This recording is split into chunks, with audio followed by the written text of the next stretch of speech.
আচ্ছা, আমাদের এই যে এত বই গল্পের, তো আমাদের গল্পের বই পড়া বা শোনাটা কেন দরকার, এটা আমাদের বুঝতে হবে। আমরা অনেকটা ইগনোর করে যাই।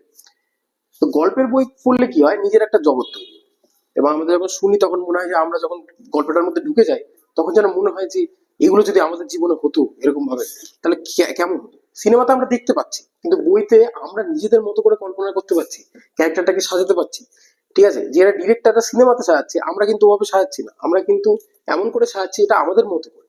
ফলত গল্প পড়া বা শোনাটা অনেকটাই আবশ্যক। পড়াটা যেহেতু এখন অনেক বেশি পড়াটা মানে হয়ে যাচ্ছে, ব্যস্ত শিডিউল আমাদের হয় না, তাই আমরা যদি শুনি, আমাদের শুনলে কিন্তু তাহলে সেটার একটু অপূর্ণতা কেটে যায়। তো শোনার জন্য আমাদের তো চ্যানেল আছেই, জিওকে অডিও স্টোরিজ। এতদিনে 1K সাবস্ক্রাইবারও হয়ে গেল, আপনারা ভালোবাসা দিলেন। তো আরো ভালোবাসা দিতে থাকুন, আমরা আরো প্রজেক্ট আনতে থাকবো।